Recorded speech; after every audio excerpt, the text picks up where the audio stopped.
sa ganaing pagpapala ng mga langit at maghari ang kapayapaan ngayon at magpakailanman.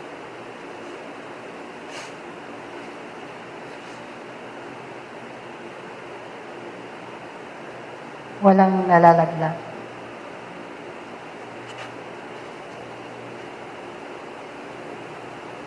Madahon kanyang tangkay nang walang kapahintulutan ng dakilang Ama.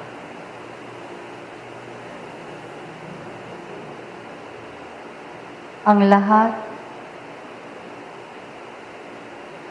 ay naroroon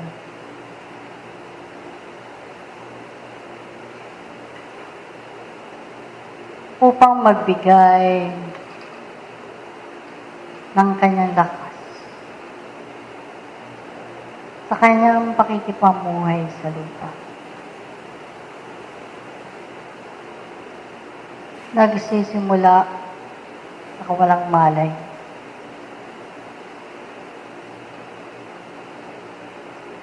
At nagkakaroon ng pagkagising ng kanyang sarili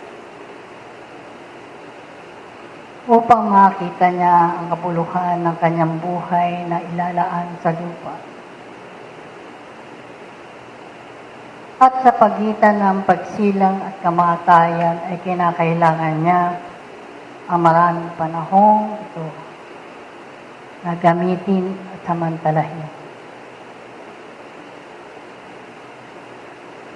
upang makapagbaon sa sisidlan ng kanyang pagkatao. Malaya kayong gumagawa sa inyong sarili. Nalalaman ninyo ang lahat ng kaparaanan. Nalalaman din ninyo ang tama sa mali. O kaya nga't nasa sa inyo ang pagpapahalaga ng bawat sandali. Na kung dumating man ang panahon na kayo ay malaglag sa lupa, katulad ng dahon na naalis sa kanyang tangkay,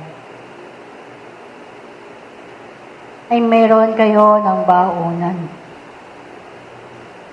na sa kabila man ng maraming pagtitiis ng tao, anuman ang sa kanya ay mandulong, ay pilit na ibabangon niya ang kanyang sarili at paghandaan ang buhay sa likod ng libingan upang maiharap niya ang kanyang sarili sa timbangan ng Panginoon.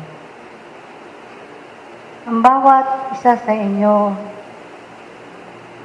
ay nakapagbabaon ng mga karunungan, ang lupa man, upang langit man.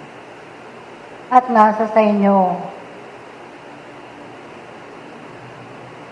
ang kasiglahang inyong ipagpapatuloy at kung paano ninyo gagamitin ang bawat karunungan sa inyo ay binigay at inyong nakalap sa lupang ito. Hindi kayo mabibigo sapagkat nalalaman nyo kayo ay gumagawa. Hindi kayo magsisisi sapagkat alam ninyong nilalandas ang daan patungo sa kasulungan. Hindi kayo darain sa anumang sakit na inyong nararanasan sapagkat nalalaman ninyo ito ang tuntungan ng isang kaluluwa upang magising ang kanyang sarili sa maraming mali kanyang nagawa at maituwid ang mga ito sa kasalukuyang panahon. Kaya nga mga minamahal na kapatid, mahalaga ang bawat saglit at nasa sa inyo ang pagpapalakas, pagpapatuloy at pag-aaral upang higit na ninyong malasap ang langit dito pa lamang sa lupang ito. Katotohanan, ay marami pang mga kaluluwang hindi pa nakatutuklas ng mga karunungang nauukol sa kanilang diwa. At kung natuklasan man nila ang mga bagay na ito'y hindi pa ganong kalalim ang ugat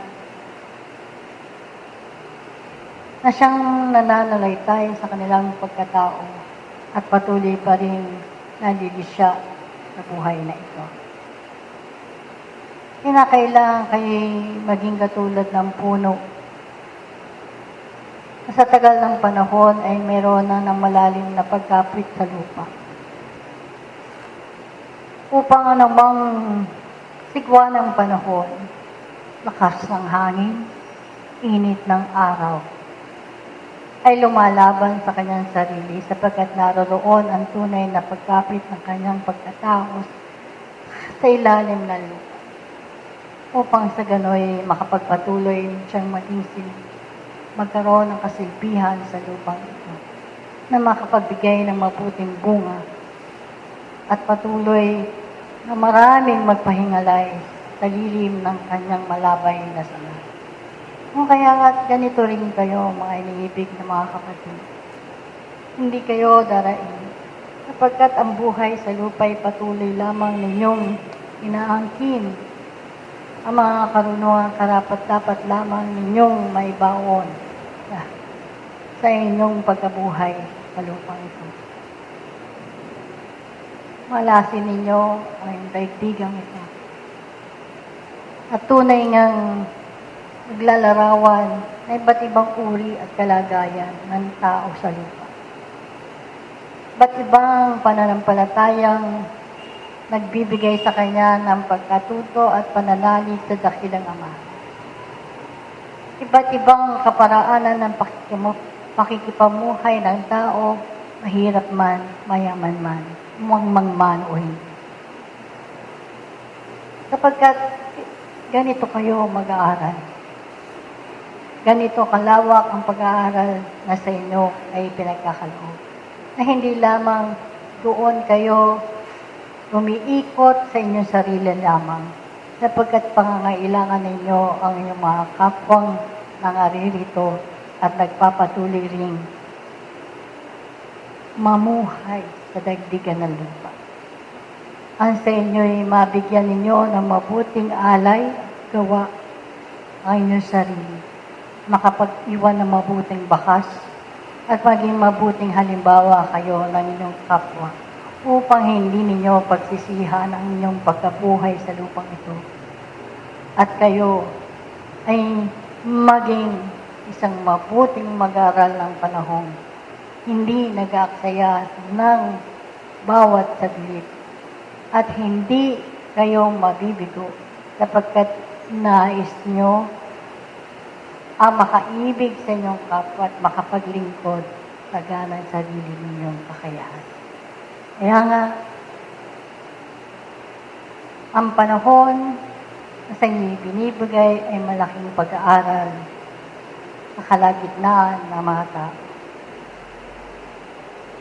Kung ang kariton laman ay nagbibigay ng pagkahimpin upang kayo ay manatili sa inyong sarili.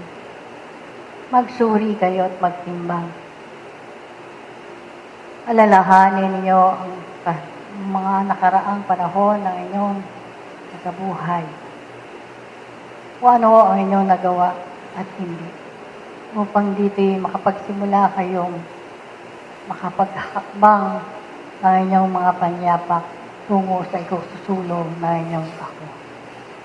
Itong maliit kong alay sa mapalad na umagang ito. Sapagkat nalalaman kong kayo ay mahigpit na dumaraan sa pagsubok ng buhay.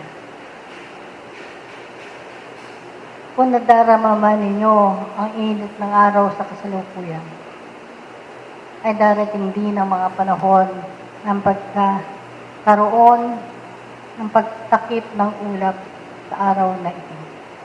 sapagkat tumoroon ang bawat isa sa kadiliman upang siya'y mag-aral at makapag-ambil ng kapayapaan sa lahat ng sulok ng Diyos. Ito ang aking bahagi sa inyo. At tayo